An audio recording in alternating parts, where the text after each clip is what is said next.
अस्सलाम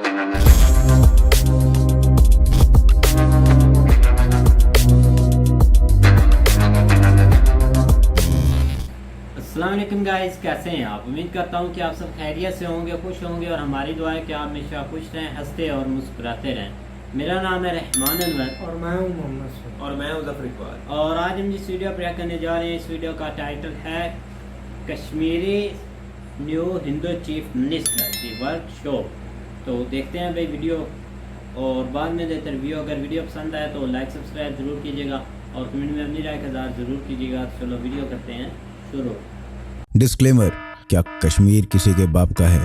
और यदि किसी को ऐसा लगता है तो इस वीडियो को देखे, उसकी जल भुन जाएगी। जब तक रहेगा समोसे में आलू, मुसलमान रहेगा कश्मीर का सीएम। सॉरी, राइम नहीं हुआ, पर करने की आवश्यकता ही नहीं है क्योंकि कट गया है, या कहूं काट दिया गया है। इस बार जो हुआ है उसके बाद महबूबा मुफ्ती और उमर अब्दुल्ला के थोपड़े से बस यही शब्द निकल सकते हैं, हम जहर खा के हम दोनों मर जाएंगे।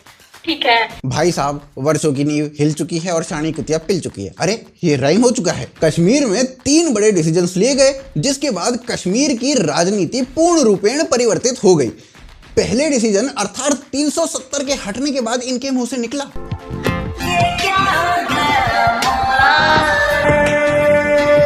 दूसरा डिसीजन यानी डीलिमिटेशन के बाद इनके मुंह से ये निकला, न छेड़ो हमें, हम सताए हुए हैं। और तीसरा डिसीजन जो कल लिया गया है नॉन लोकल्स की वोटिंग के अधिकार देने का, उसके बाद इनके थोपड़े से फाइनली ये निकला,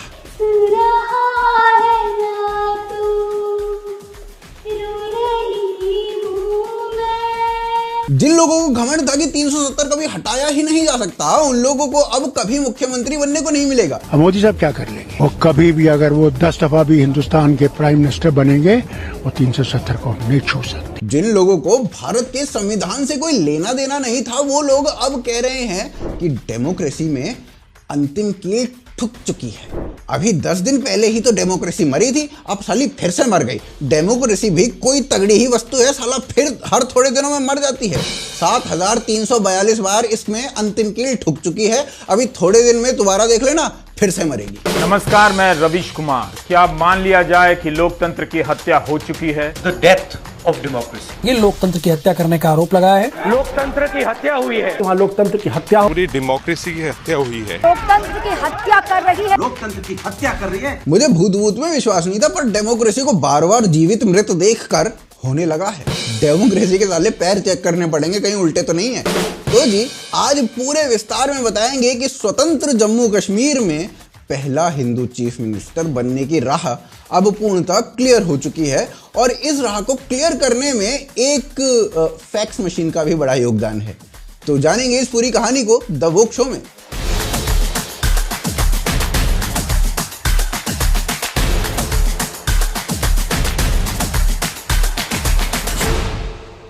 जम्मू एंड कश्मीर में स्वतंत्रता के उपरांत मात्र 2 परिवारों के बीच सत्ता का हस्तांतरण चलता रहा। कश्मीर में चल रहे सांप सीढ़ी के खेल में ये परिवार भारत को सांप और पाकिस्तान को सीढ़ी देते रहे। इनका भोकाल सेट था, कश्मीर का अलग झंडा था, अलग कॉन्स्टिट्यूशन था, और यहां भारत के रूल अप्लाई नहीं होते थे, तो जो मन करे साले करते थे। 370 को हटाने की बात पर सीधे तौर पर कहते थे किसी का बाप भी आ जाए तो 370 नहीं हट सकता। साले ये तक कह देते थे कि जिस दिन 370 हटाया उसी दिन हम अपनी घड़ियों में समय इंडियन स्टैंडर्ड टाइम से 15 मिनट पीछे कर लेंगे। उमर अब्दुल्ला कहता था मोदी सरकार जब एक भूली बिसरी याद बन जाएगी तब भी 370 रहेगा, या कश्मीर भारत का हिस्सा नहीं होगा। महबूबा मुफ्ती कुछ ऐसा कहती थी।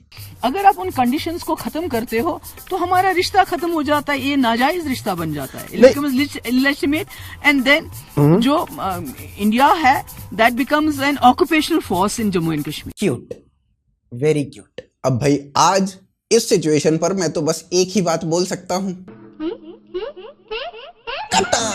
पर ये साला जो कॉन्फिडेंस था ना इन लोगों में, ये ऐसे ही रैंडम नहीं था, क्योंकि 2018 में सुप्रीम कोर्ट स्वयं कह चुका था कि 370 नहीं हट सकता, वो परमानेंट हो गया है।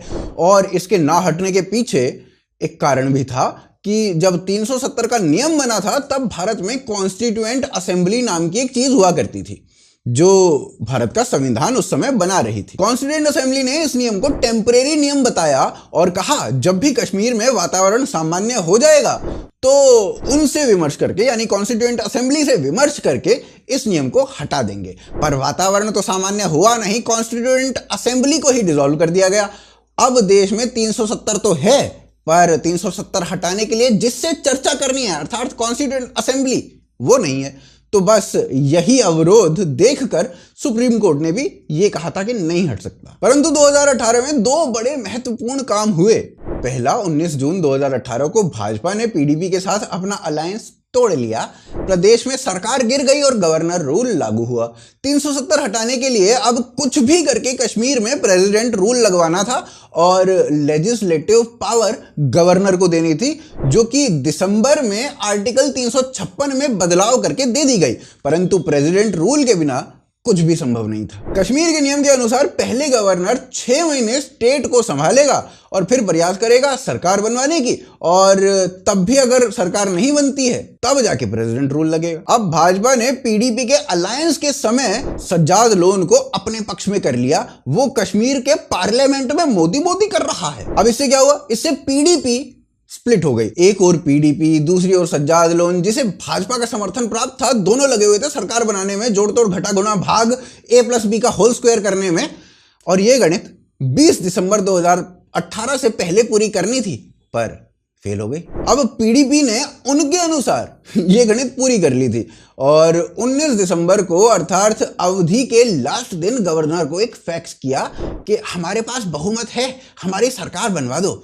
फैक्स इसलिए करना पड़ा क्योंकि विंटर सेशन चल रहा था, महबूबा मुफ्ती कश्मीर में थी और गवर्नर जम्मू में। अब फैक्स तो किया पर फैक्स मशीन पर फैक्स रिसीव नहीं किया गया। कहा गया कि मशीन खराब हो गई है। महबूबा मुफ्ती ने फोन किया, गवर्नर ने फोन नहीं उठाया और जैसे तैसे 19 दिसंबर की वो रात निकाल दी और सुबह उठते ही 20 तारीख हो चुकी थी। कश्मीर में प्रेसिडेंट रूल लागू हो गया।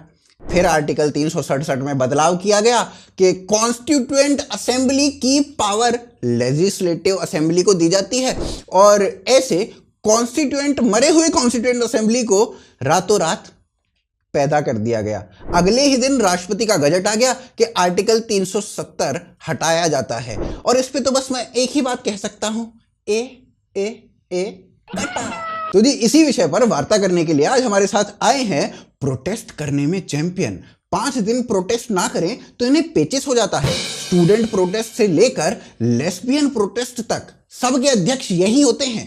किस ऑफ लव प्रोटेस्ट के दौरान ये इतने आतुर हो गए कि इन्होंने 5 सुअर की पप्पी ले ली। उसके बाद सुअरों ने इनके अगेंस्ट प्रोटेस्ट कर दिया तो साला ये सुअर बन के उनके प्रोटेस्ट के लीडर बन गए। तो स्वागत करते हैं योगेंद्र येड़ा यानी योया जी का।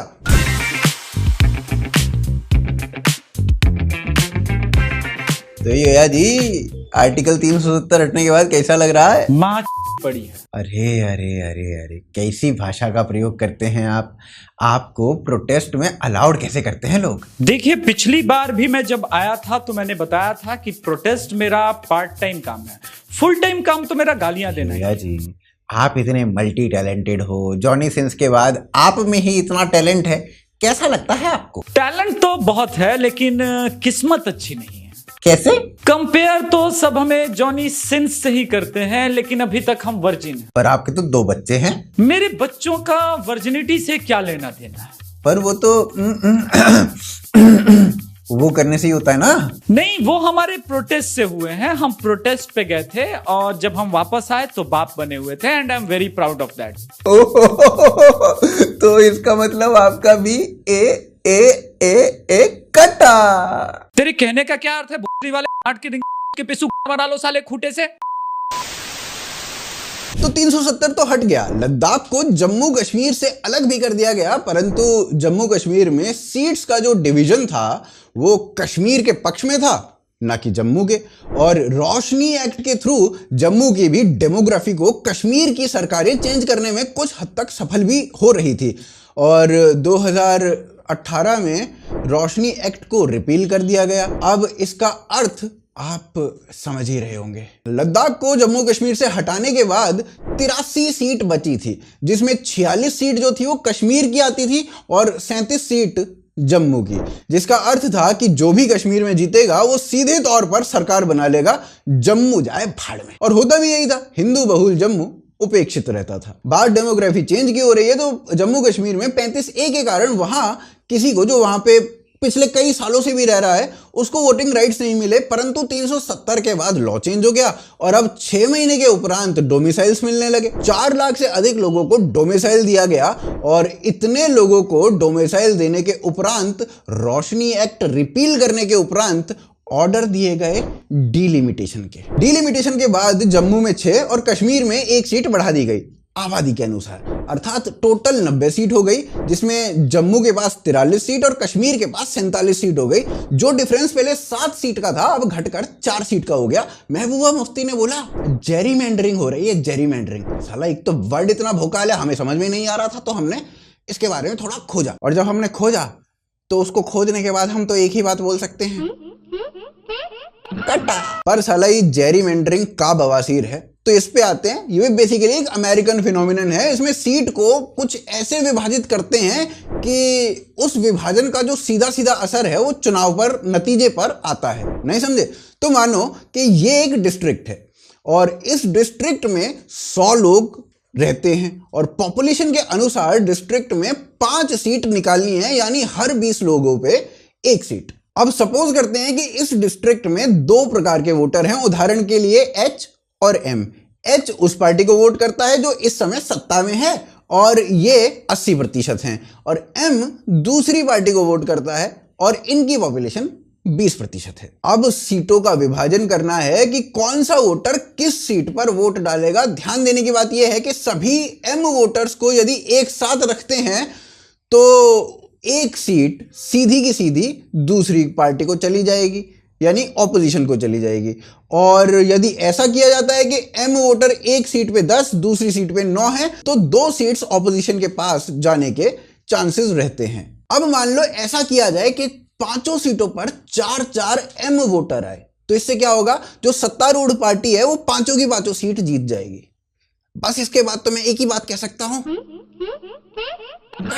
तो भाई महबूबा मुफ्ती ये आरोप लगा रही हैं और अमित शाह को देख के किसी को भी इस बात पर कोई खास शक है नहीं, पर इस बात को स्थापित करने के लिए कोई प्रमाण भी नहीं है। तो भाई इस विषय पर बात करने के लिए आज हमारे साथ हैं नोएडा के नया बांस से मजनू और पलवल के बघौला से भैंस के भैया।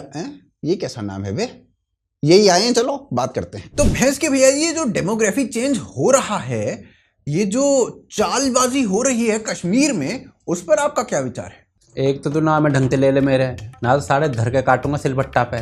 भैंस के भैया नाम है मेरा। और रही बात कश्मीर की, तो वहाँ इंटरनेट ना चल रहा हो, इतने जुल्म हो रहे हैं बालकन पे। मैं तो कहूँ ये यूएस जो है ना, ये भारत की एड खत्म कर दे, सुसरे जब ही सुधरेंगे ये। सरा भास्कर की हिंदू फॉर ह्यूमन तो पढ़ को आया देखे सुसरा भाई ने लिख रखा यू आर्टिकल, सुसरे नाम में तो हिंदू ऐसे धर रखो जैसे कितनी भक्ति में लीन हो। हाँ तो लिख रखा तो हम पढ़े तो हैं कम से कम, तुम तो गोबर चाटो। भाई साहब इन्होंने तो बेइज्जती कर दी आपकी। अम्बे चावल की बोरी, यू रवि हो पहले यू, और यू अब भैंस को भैया बन गो। और तू न्यो बता, तेरी एक लाइन बोलते मैंने तेरा आर्टिकल बता दियो, लिखने वाला बता दियो, और पढ़ा तू है। हाँ मलूक, सारे तेरी डुक्कन ते शिकाई करनी पड़ती दिखा मुँह। भाई साहब इन्होंने तो आपकी भी बेइज्जती कर दी खुले में। कर दी तो कर दी। अरे वो करने रोज धर धर के पेले हैं हम। यू एड खत्म करवाएगा भारत की है, तेरा फूफा लग रहा बिदेन। और यू न्यो जान रहा है कि ऊंचे अटासी की शकल की स्वरा भास्कर एक ट्वीट लिख देगी और बिदेन कहेगा हाँ बहन मैं तेरा इंतजार कर रहा हूँ, बागन में बाहर है अभी करूँ, आयो मेरे भैया का सारा एड कैंसिल करवाएगा तुम्हारी। खुद एक बोरी चावल पे पल रहा है। न्यो सोच तेरी एड खत्म होगी तो कहाँ करेगा? तू पर्सनल हो रहा है। अरे तू चुप रहे, पर्सनल हो रहे हो। अभी तो गाली ना दिए मैंने, अभी तो गाली देंगे तो क्षमता नहीं है। इनकी आवाज खत्म करो अभी बंद करो भाई से, बंद करो। तो जम्मू एंड कश्मीर में टोटल 78,40,000 वोटर हुआ करते थे। लद्दाख निकलने के बाद 76,70,000 हो गए। अब जम्मू कश्मीर में 25 लाख नए वोटर, या दूसरे शब्दों में कहा जाए करंट वोटर्स का 33% ऐड कर दिया जाएगा। ये लोग जो ऐड हो रहे हैं ये जम्मू कश्मीर के नहीं हैं, परंतु जम्मू कश्मीर में रह रहे हैं पिछले कुछ समय से, और भारत की कॉन्स्टिट्यूशन के अनुसार इन्हें वोटिंग राइट्स वहां पर दिए जाएंगे। ये लॉ अभी भी सभी राज्यों में फॉलो किया जाता है, बस कश्मीर में नहीं किया जाता था, परंतु 370 के हटने के उपरांत अब ये यहां पर भी पॉसिबल हो गया। अब इनमें कौन कौन वोट कर सकेगा? वो हैं स्टूडेंट्स, लेबरर, कोई जॉब वॉब करने गया है वहां पे वो, और एक और बात बताऊं, इधर आओ, कान में बताऊंगा, इधर आओ, आर्मी ऑफिसर्स। ये इंपॉर्टेंट है, ठीक है। तो अब इन सभी को इनके वोटिंग राइट से वंचित नहीं रहना पड़ेगा। और दूसरी एक और बात ये कि जो सीट्स वहां पर विभाजित की गई हैं उसमें 16 सीट्स SC ST की हो गई, और SC ST कौन सी कम्युनिटी के होते हैं वो आपको पता ही है। महबूबा मुफ्ती ने इसके बाद कहा कि सेंटर आयरन फिस्ट के थ्रू कश्मीर में रूल करना चाहती है। उमर अब्दुल्ला ने कहा भाजपा इतनी इनसिक्योर हो गई है कि बाहर से वोटर बुलवा रही है। सज्जाद अली लोन ने कहा कि 1987 को वापस मत बुलाओ, आपको तो पता ही है ना उसके बाद क्या हुआ था। गुपकर गैंग ने ऑल पार्टी मीटिंग बुलाई, तो अब जांचेंगे कि साले करना क्या है। इन्हें समझ में भी नहीं आ रहा है कि करना क्या है। इसके बाद मैं तो बस एक ही बात कह सकता हूं, कट्टा। तो जी ये था आज का वॉक शो। हमें सपोर्ट करें, सब्सक्राइब करें। That's it from my side. जय हिंद, जय भारत।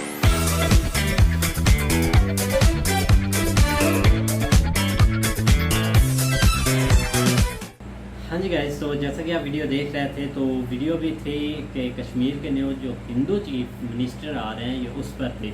सबसे पहले तो हम देख रहे थे महबूबा मुफ्ती को, हम देखते कि क्योंकि वही वहाँ पर मेन थी, और एक और दूसरे थे कि उन्होंने ये अब्दुल्ला, उन्होंने ये सब कुछ कश्मीर का संभाला हुआ था कि हो सकता है कि वो कश्मीरियों को पूरा भाई हक उनका ना दे रहे हो, इसकी वजह से जो वहाँ पर चीज़ें चल रही हैं इसकी वजह से चल रही हूँ, ये भी एक ऑप्शन हो सकता है। लेकिन इसके बरक्स और भी कुछ काफ़ी कुछ आ सकता है कि वो अपना हिस्सा निकाल रहे हैं, कुछ लोगों को दे रहे हैं। जैसा कि यहाँ पर एक ठेका मिलता है ना, ठेकेदार को आपने ये रोड बनवाना है, उसने क्या करना है, उसने अपना पहले निकालना है, फिर सब दूसरों का कैसे निकालना है कि जो मटेरियल वो लगाएंगे उसमें से वो भाई 2 नंबर लगा देंगे, हल्का फुल्का लगा देंगे, वो कंप्लीट करेंगे, तस्वीरें खींचेंगे, हुकूमत को देंगे, पैसे लेंगे, ये चीज़ चलती।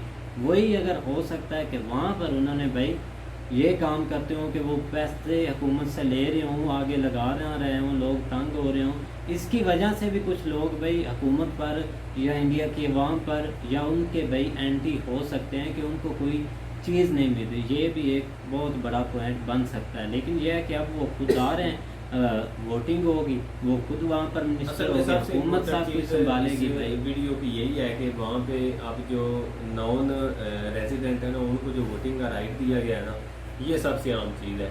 और अभी तक खैर पाकिस्तानी मीडिया को शायद पता नहीं है या उन्होंने इस चीज़ को हाईलाइट नहीं किया या क्या मसला है, क्योंकि ये एक बहुत बड़ी खबर है। जिस तरह 7 लाख नॉन रेजिडेंट को जो है ना वो वोट का राइट दिया है, कुछ तो कल कह रहे थे कि पूरे जो है ना वो 7 लाख फौजी उधर भेज दिए हैं वोटिंग के लिए। हाँ। क्योंकि एक बंदे को किधर जो है ना वो किसी घर को वाले को जो है ना वो लेते, लेकिन ये कि इन्होंने क्या किया कि इंडियन गवर्नमेंट ने 7 लाख फौजी जो है ना उनको वोटिंग का राइट दे के जो उधर भेज दिया, ताकि हम अपने जो है ना वो एक हिसाब किताब लेके आएँ, अपनी हम जो भी सारा कंट्रोल होगा ना वो इंडियन गवर्नमेंट के हाथ में होगा। तो इस तरह करके जो है ना ये एक कंट्रोवर्सी जो है ना वो चल रही है। तो इसको जिस तरह का मर्जी रंग दे दे, बिल्कुल भाई, तो ये देखनी चाहिए कि आप ये चीज़ कश्मीरियों के लिए फ़ायदामंद है कि नहीं। लेकिन इसमें तो ज़ाहिर बात अभी तक तो यही जो हम सुन रहे हैं कि वो अब बेहतरी की तरफ जो है ना लेके जा रहे हैं। जिस तरह आप लोग इसके ऊपर जो है ना गवर्नमेंट के ऊपर एतमाद भी कर रहे हैं, उनको उनके राइट भी बहुत ज़्यादा, जिस तरह महबूबा मुफ्ती को जो है ना वो पैकेज मिलते थे वो खा भी जाते थे, या ज़ाहिर बात है जब उनके हाथ से ये चीज़ें निकली हैं तकलीफ भी उनको हुई है, लेकिन अब जो है ना वो थोड़ा बेहतरी की तरफ जो है ना वो चल जाएगा। वही तकलीफ इसीलिए हुई है कि उनके हाथ से निकली है। अगर हाथ से निकली, अगर वो समझती, वो अपने अच्छे से संभाल रही थी कि उनके भाई हाथ में जा रहे हैं, वो और बेहतर करेंगे तो उसको खुश होना चाहिए था, लेकिन नहीं, वो खुश नहीं हुई। बोल रहा है कि पाकिस्तान न्यूज़ ने इसको कवर नहीं किया, तो ये बात बिल्कुल ठीक है कि इधर बहुत बड़ी बड़ी सी न्यूज़ें हैं जो कि पाकिस्तानी मीडिया कवर ही नहीं करती, पता ही नहीं चलता कि क्या हो रहा है क्या नहीं हो रहा। हाँ नेगेटिव जो होती है ना न्यूज़, वो ये एक फास्ट पता नहीं इनके बैठे होते हैं कि फरिश्ते बैठे होते हैं कि जो नेगेटिव होती है ना न्यूज़ वो एक सैकड़ों में हमको मिल जाती है कि कश्मीर में ऐसा हो गया है वैसा हो गया है। लेकिन जब कुछ अच्छी खबर उधर से हो तो उसमें भी कुछ एक गलत कमेंट्री कर देते हैं और एक माइंड वॉश हो जाता है। तो कश्मीर के लोग अब हम तो काफ़ी अरसे से वीडियो अब बना रहे हैं कश्मीर के टॉपिक पर, तो लोग भाई उधर चाहते हैं इंडिया की गवर्नमेंट और इंडिया के लीडर हैं वो तो हाँ तक के जहाँ तक वीडियो का साहब, अब ये नहीं पता कि वीडियो अब रियलिटी है या जो भी है, लेकिन वीडियो के रिलेटेड वो नहीं चाहते कि वो इधर पाकिस्तान में उनका कोई भी वो बंदा बोलता हो कि हमें पाकिस्तान में शामिल होना है या कोई पाकिस्तान की सपोर्ट में बोलता हो, क्योंकि उनको उधर भाई सपोर्ट काफ़ी मिल रही है। बिल्कुल भाई, उन्होंने देख लें कि उनको भाई अपने साथ मिलाने के लिए अब चनाब ब्रिज हमने एक वीडियो उस पर भाई बनाई है जो इसके बाद आएगी। देख लें कि उन्होंने बहुत अच्छा ब्रिज बनाया, उस पर इतने पैसे लगाए हैं, एक दूसरे के साथ उनको भाई मिलाने के लिए वहाँ से लोग आएंगे जाएंगे, सब कुछ भाई हो जाएगा कंटिन्यू। ये है कि कुछ लोगों को इससे तकलीफ़ हो रही है और वो बहुत ज़्यादा तकलीफ़ हो रही है, जैसा कि उन्होंने स्टार्टिंग से बताया था कि वो जो कांग्रेस पार्टी है देखा जाए तो हम भी भाई सपोर्ट में है कि उनको एक अच्छा राइट मिले और अच्छी ज़िंदगी बसर करें, क्योंकि बिल्कुल भाई कोई मुश्किलें झेली है, बिल्कुल उनके लिए भाई कोई मुश्किल ना हो। हम यही बस चाहते हैं कि सब यही चाहते हैं कि भाई वो खुशहाल ज़िंदगी गुजारें और जैसे वो अब गुजार रहे हैं शायद आने वाला उनका जो वक्त है वह भाई और बेहतर हो और बेहतरी की तरफ जाए और उनको अच्छे राइट्स मिले। वीडियो भी काफ़ी अच्छी थी, काफ़ी इंफॉर्मेशन मिली है। बिल्कुल भाई, इससे काफ़ी हमें देखने को मिला है, सीखने को मिला है। तो उम्मीद करते हैं कि गाइस आपको वीडियो पसंद आएगी। अगर पसंद आए तो लाइक सब्सक्राइब जरूर कीजिएगा और कमेंट में अपनी राय के साथ ज़रूर कीजिएगा। अल्लाह हाफिज़।